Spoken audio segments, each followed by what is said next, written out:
नमस्कार, आप देख रहे हैं न्यूज 18। मैं हूं आपके साथ मेनका चौधरी। स्वागत है आपका खबर दमदार में। उत्तर प्रदेश और उत्तराखंड के कुछ शहरों में बारिश होने से लोगों को गर्मी से थोड़ी राहत मिली है। इन तस्वीरों से आप अंदाजा लगा सकते हैं कि बारिश होने से किस तरह से लोग अब राहत महसूस कर रहे हैं।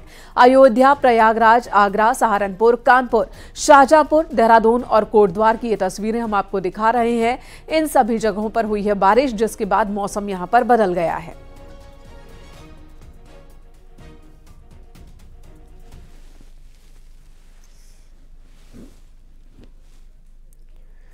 और अब खबर महाराजगंज से, जहां भारत नेपाल बॉर्डर पर जांच के दौरान एसएसबी ने चीन की एक महिला को गिरफ्तार किया। लंबे वक्त से भारत में रह रही थी ये महिला।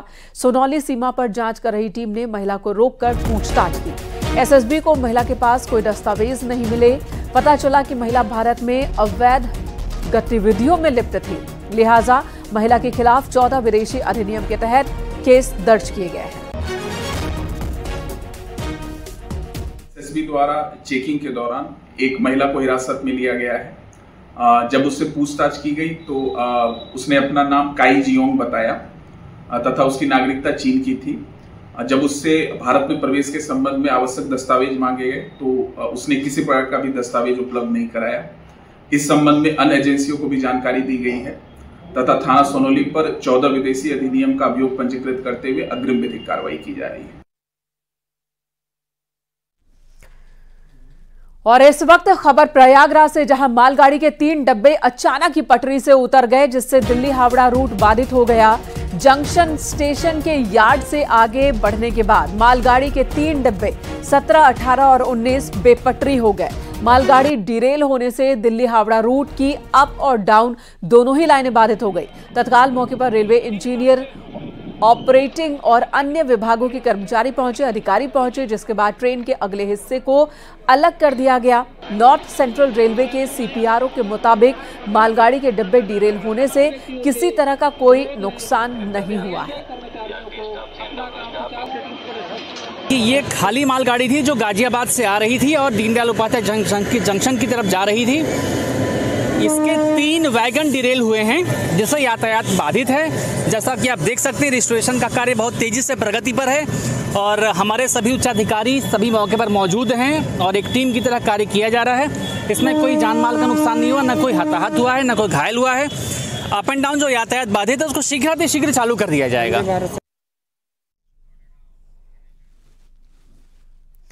द गैंगस्टर गोल्डी बराड़ पर 10 लाख का इनाम घोषित है। गोल्डी पर एनआईए ने घोषित किया है इनाम। 10 लाख का इनाम घोषित किया गया। अपहरण हत्या के मामले में 10 लाख का इनाम इस पर घोषित किया गया है। तो गैंगस्टर गोल्डी बराड़, जिस पर अब एनआईए ने 10 लाख रुपए का इनाम घोषित किया है, इस पर कई केसेस दर्ज हैं। फिलहाल अपहरण और हत्या के मामले में इनाम घोषित किया गया है। गोल्डी जो कि फरार चल रहा है, उस पर इनाम घोषित किया है एनआईए ने।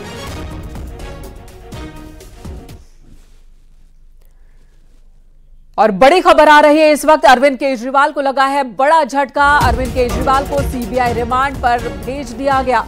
केजरीवाल को 3 दिन की सीबीआई रिमांड पर भेजा गया है। शराब घोटाला केस में सीबीआई ने गिरफ्तार किया था।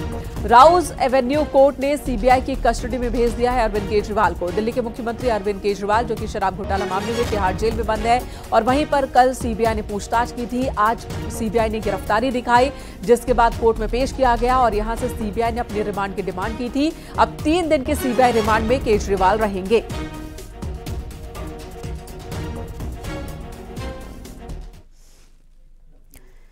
इधर नीट पेपर लीक मामले में सीबीआई की बड़ी कार्रवाई। हजारीबाग के ओएसएस स्कूल का प्रिंसिपल हिरासत में लिया गया। प्रिंसिपल एहसान उल हक को सीबीआई ने हिरासत में लिया है। पूछताछ के बाद ओएसएस स्कूल का यह प्रिंसिपल हिरासत में लिया गया।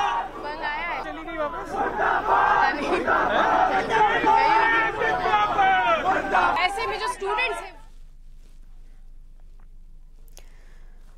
तो नीट पेपर लीक मामले में सीबीआई अब एक के बाद एक बड़ी कार्रवाई कर रही है। हजारीबाग के ओएसएस स्कूल के प्रिंसिपल को हिरासत में लिया, सीबीआई ने हिरासत में लिया है। पूछताछ के बाद ओएसएस स्कूल का यह प्रिंसिपल हिरासत में लिया गया। और अगली खबर यमुना अथॉरिटी से जुड़ी हुई। यमुना अथॉरिटी की बोर्ड बैठक में कई फैसले हुए। आज की बैठक में जेवर एयरपोर्ट और फिल्म सिटी प्राथमिकता से इन्हीं दोनों मुद्दों पर चर्चा की गई। बैठक में जेवर एयरपोर्ट के नॉर्थ और ईस्ट में सड़क बनाने का फैसला हुआ। सड़क निर्माण में 63 करोड़ की लागत आएगी। वहीं फिल्म सिटी का कंसेशन एग्रीमेंट कल साइन होगा। फिल्म सिटी बसाने का काम Bayview film city private limited को मिला है। टाटा, एल&टी समेत बड़ी कंपनियां हैं जो कि डेवलपमेंट करेंगी। फिल्म सिटी में नया इंटरचेंज भी बनाया जाएगा।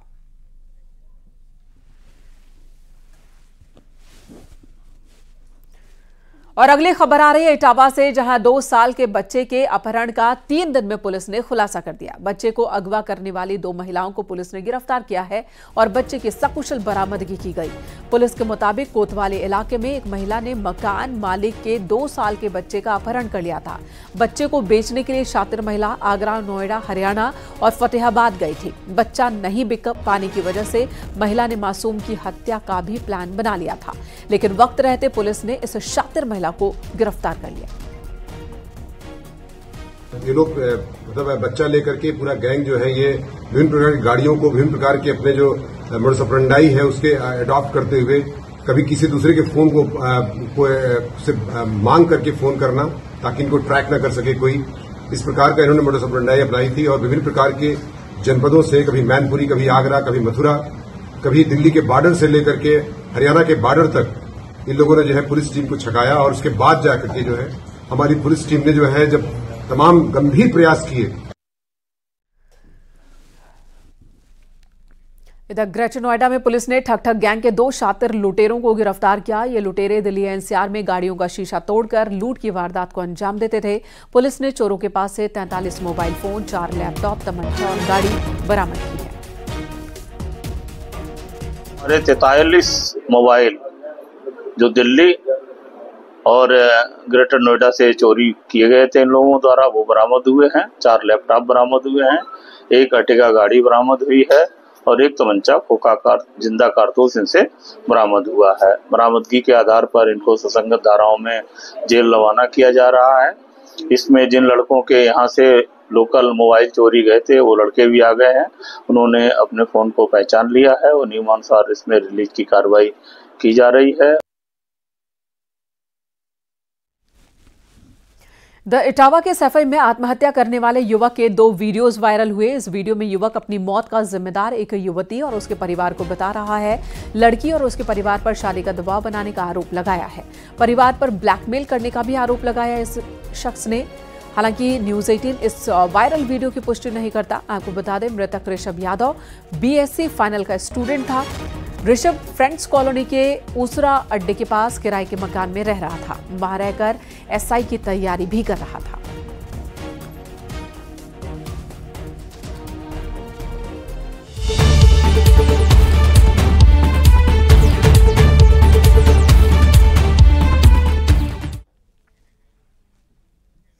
एनडीए के उम्मीदवार ओम बिरला दूसरी बार लोकसभा स्पीकर चुने गए। हालांकि इंडिया गठबंधन ने अपना उम्मीदवार उतारा था, लेकिन ध्वनि मत से ओम बिरला की जीत की घोषणा कर दी गई। ओम बिरला की जीत पर पीएम मोदी ने उन्हें बधाई दी। साथ ही विपक्ष से राहुल गांधी और अखिलेश यादव समेत तमाम नेताओं ने उन्हें शुभकामनाएं दी। जीत के बाद ओम बिरला को पीएम मोदी स्पीकर की चेयर तक लेकर गए और इस दौरान राहुल गांधी भी उनके साथ थे। सदन में राहुल गांधी पीएम मोदी से हाथ मिलाते भी नजर आए। किरण रिजिजू जी।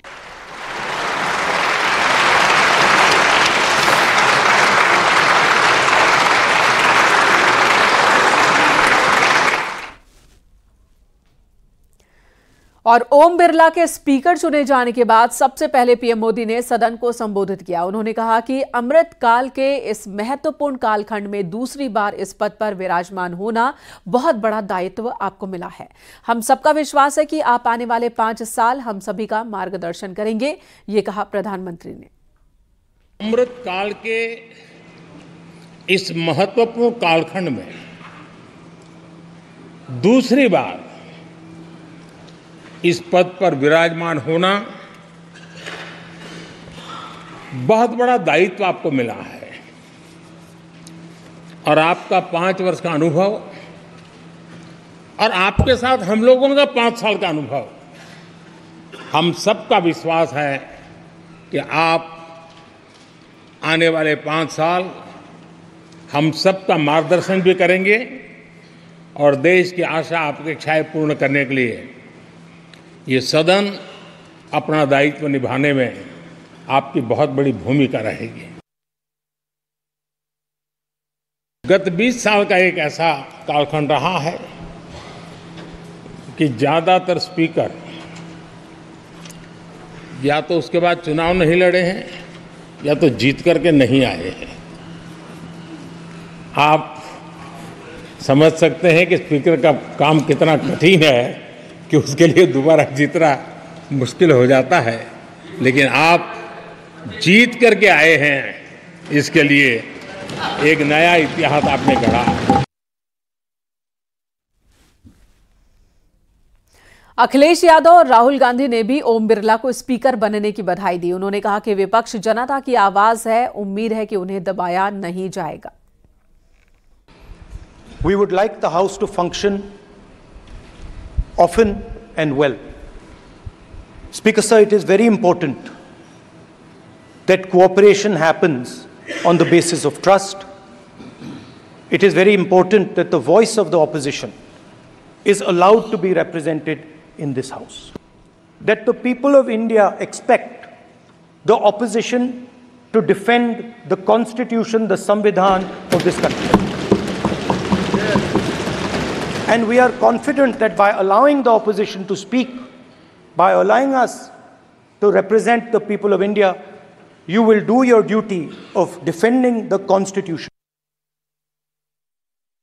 निष्पक्षता इस महान पद की महान जिम्मेदारी है। आप लोकतांत्रिक न्याय के मुख्य न्यायाधीश की तरह बैठे हैं। हम सबकी आपसे अपेक्षा है कि किसी भी जनप्रतिनिधि की आवाज़ दबाई न जाए और ना ही निष्कासन जैसी कार्रवाई दोबारा सदन की गरिमा को ठेस पहुंचाएं। और ओम बिरला के दूसरी बार लोकसभा स्पीकर बनने पर सीएम योगी आदित्यनाथ ने उन्हें बधाई दी। इस मौके पर सीएम योगी ने एक बार फिर कांग्रेस पर आपातकाल के मुद्दे को लेकर प्रहार किया।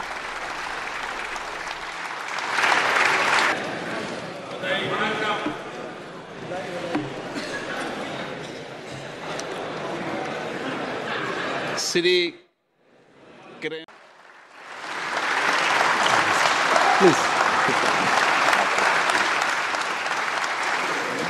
श्रीमती इंदिरा गांधी जी के नेतृत्व में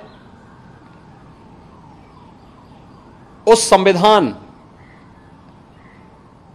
का गला घोंटने का कार्य किया था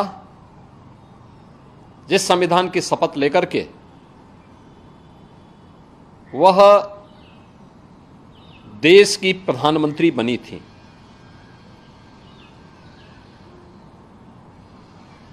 यह न केवल संविधान का गला घोंटने का उनकी प्रयास कुत्सित प्रयास थे, बल्कि एक प्रकार से लोकतंत्र की हत्या करने का प्रयास था। आपातकाल के 50 वर्ष पूर्ण होने पर आपातकाल के विरोध में एक निंदा प्रस्ताव पारित किया है। मैं उनके इस प्रयास के लिए माननीय श्री बिरला जी का हृदय से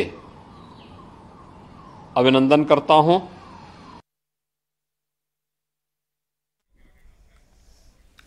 और आज लखनऊ में इको टूरिज्म पर कार्यक्रम का आयोजन किया गया था, जिसमें सीएम योगी आदित्यनाथ ने भी शिरकत की। और इस मौके पर उन्होंने कहा कि यूपी में पर्यटन की अपार संभावनाएं हैं। मथुरा वृंदावन में भी पर्यटक आते हैं, अयोध्या में भी सैलानियों की संख्या बढ़ी है। सीएम योगी ने कहा कि अब यूपी में सैलानियों की संख्या में और इजाफा हो रहा है। मुझे उत्तर प्रदेश की तराई क्षेत्र में जब जाने का अवसर प्राप्त होता है, एक बात मन में जरूर आती है कि उत्तर प्रदेश के अंदर वन भारत और नेपाल सीमा में सुरक्षित हैं। बहराइच श्रावस्ती में, बहराइच में, बलरामपुर में, लखीमपुर खीरी में, पीलीभीत में, लेकिन जब उस पार हम जाते हैं नेपाल की तरफ तो वहां एकदम वन पूरी तरह समाप्त हो चुके हैं। और इसीलिए चाहे वह चोका हो, चाहे वह दुधवा हो, चाहे वह पीलीभीत टाइगर रिजर्व हो, और अब तो हम लोग चित्रकूट में भी और बिजनौर के अमानगढ़ में भी टाइगर रिजर्व के कार्यक्रम को आगे बढ़ाने का कार्य कर रहे हैं। पीजी के साथ इसको भी आगे बढ़ा रहे हैं। अनेक संभावनाएं इस क्षेत्र में उत्तर प्रदेश के अंदर पहले से मौजूद है, हम सब जानते हैं। यानी अगर स्पिरिचुअल टूरिज्म का स्थान है तो अवश्य ही हेरिटेज टूरिज्म का भी और इको टूरिज्म का भी स्पेस वहां उतनी ही संभावनाएं उसके पास मौजूद हैं। और उन्हीं संभावनाओं को देश और दुनिया के सामने लाने के लिए लोगों का इसके प्रति आकर्षण बढ़े, मनोरंजन भी हो, ज्ञानवर्धन भी हो, अतीत और इतिहास के साथ जुड़ने का अवसर भी प्राप्त हो और भावी चेतावनी के प्रति हम सब जागरूक भी हो सकें। इस दिशा से उत्तर प्रदेश ने अपना eco tourism board, development board का गठन किया है। इको टूरिज्म डेवलपमेंट बोर्ड के पीछे का उद्देश्य ही यही है। और आज प्रदेश में कई जगहों पर हादसे हुए। बस्ती में ट्रैक्टर ट्रॉली में तेज रफ्तार कार घुस गई, हादसे में ड्राइवर की मौत हो गई, वहीं 8 लोग जख्मी हो गए। टक्कर इतनी तेज थी कि कार के परखच्चे तक उड़ गए। तस्वीर में आप देख रहे हैं, कार आगे से बुरी तरह से क्षतिग्रस्त हो गई है। क्रेन की मदद से कार को बाहर निकाला गया। हरैया थाना क्षेत्र के नेशनल स्कूल के पास की घटना है। वहीं हाथरस की तस्वीर भी आपको दिखा रहे हैं, जहां पर एक ट्रैक्टर ने बाइक में टक्कर मारी। सड़क हादसे में बाइक सवार बुजुर्ग की जान चली गई।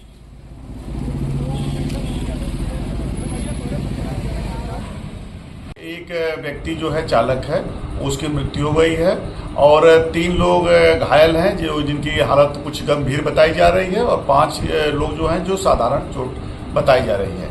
इनको सभी को CHC हरैया ले जाया गया है। वहां पर एक की जो मृत घोषित कर दिए हैं, उसका PM की कार्रवाई कराई जा रही है। शेष 3 लोगों को प्राथमिक उपचार देने के बाद ये डिस्ट्रिक्ट हॉस्पिटल बस्ती के लिए रेफर कर दिया गया है और शेष जो 5 हैं उनकी सामान्य स्थिति है, यहीं पर इलाज चल रहा है। इधर बागपत और सोनभद्र में भी सड़क हादसा हुआ। बागपत में जहां मेरठ हाईवे पर तेज रफ्तार रोडवेज बस पलट गई, कार को ओवरटेक करने के दौरान यह हादसा हुआ। इस हादसे में 20 यात्री जख्मी हो गए। वहीं सोनभद्र की बात की जाए तो यहां कोयला लदा ट्रक एक शख्स को कुचलता हुआ खाई में जा गिरा। हादसे में ड्राइवर और खलासी बाल बाल बचे हैं।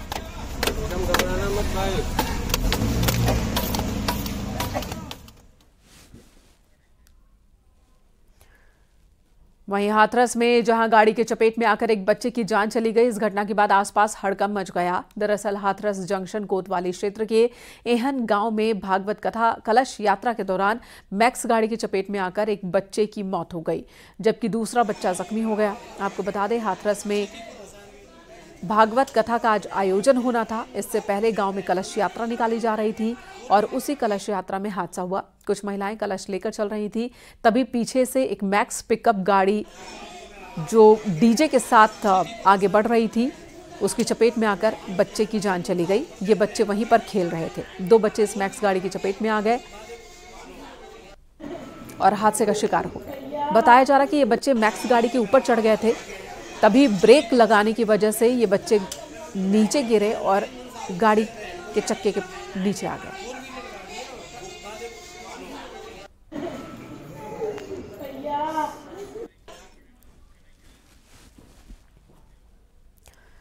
पूर्व सांसद रामविलास वेदांती का अयोध्या में बीजेपी की हार पर बयान आया है। रामविलास वेदांती के मुताबिक यहां हार की वजह प्रशासन है। अयोध्या में सुरक्षा जोन बनाकर संतों और नागरिकों को परेशान किया गया। खुद उन्हें अयोध्या में प्रवेश तक नहीं करने दिया गया। अयोध्या में बीजेपी नहीं हारी, भाजपा नहीं हारी, विश्व हिंदू परिषद नहीं हारा, राष्ट्रीय स्वयंसेवक संघ नहीं हारा। अयोध्या में अयोध्या का प्रत्याशी हारा और प्रत्याशी को हराने का काम जानबूझकर वहां के जिला प्रशासन ने किया।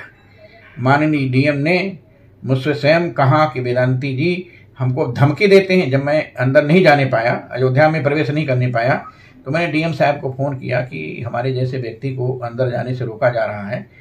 तो डीएम ने कहा क्यों आते हैं अंदर आप, अयोध्या ने क्या ज़रूरत है। तो हमने कहा अयोध्या के लोग अब धरना देंगे, प्रदर्शन देंगे क्या। कहा हमको धमकी देते हैं। ये डीएम के शब्द हैं। लेकिन अयोध्या का डीएम ऐसे शब्दों का प्रयोग अयोध्या वासियों के लिए करे, जब हमारे जैसे व्यक्ति को, मैं पूर्व सांसद हूं, अयोध्या का नागरिक, अयोध्या का मतदाता हूं, जब हमको नहीं जाने दिया गया, आपको आश्चर्य होगा, जिस दिन मतदान हो रहा था, मैं जौनपुर में कथा कह रहा था, मैं मतदान करने के लिए अयोध्या प्रवेश करने चाहा, अयोध्या के लोगों ने हमको प्रवेश नहीं करने दिया।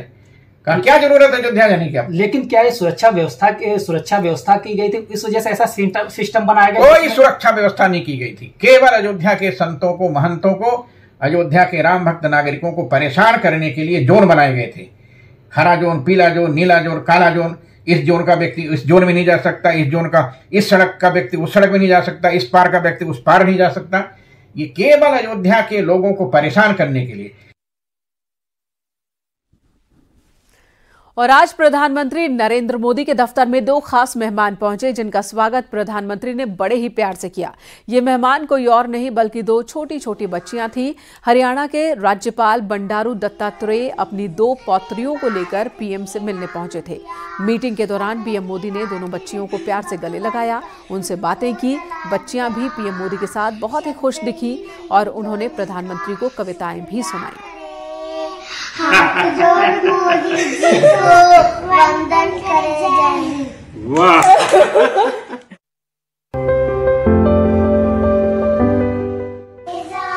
मातृभूमि को जिसने मान दिया, खुद का जीवन भी जिसने भारत के नाम दिया, वतन की खातिर दीपक बनकर खुद को जला दिया। शब्द ही नहीं जो इनका शुक्रिया करे, हाथ जोड़ मोदी जी को वंदन करे जाए। वाह। इधर हरदोई में मानवता को शर्मसार कर देने वाला एक मामला सामने आया, जहां पोस्टमार्टम के लिए आने वाली डेड बॉडी से लूट का खुलासा हुआ। जानकारी के मुताबिक पोस्टमार्टम हाउस पर पोस्टमार्टम के लिए आने वाली डेड बॉडी से सोने और चांदी के गहने उतार लिए जाते थे। एक महिला सिपाही की बड़ी बहन की संदिग्ध मौत के बाद इस मामले का खुलासा हुआ। जब पोस्टमार्टम के बाद शव से गहने गायब मिले, महिला सिपाही की शिकायत पर सीएमओ ने कार्रवाई की। 2 आउटसोर्सिंग कर्मचारियों को बर्खास्त किया गया। साथ ही आउटसोर्सिंग कंपनी को भी सख्त चेतावनी दी गई है। जो उनका एक वार्ड बॉय है जो उनको हटाया गया था, उसने जांच के समय में तो हमें कोई भी इस तरह का तथ्य नहीं दिया जानकारी कि ये चीज़ पहले से ही चल रही है। लेकिन उसने अब जो कुछ वीडियो बना के संज्ञान में लाया कि वो ये तथ्य जो है पहले से ही इस तरह का चल रहा है।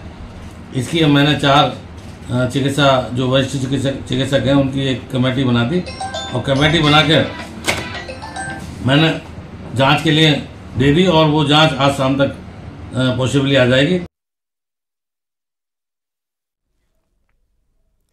यहाँ रुकेंगे एक छोटे से ब्रेक के लिए। ब्रेक के बाद भी खबरों का सिलसिला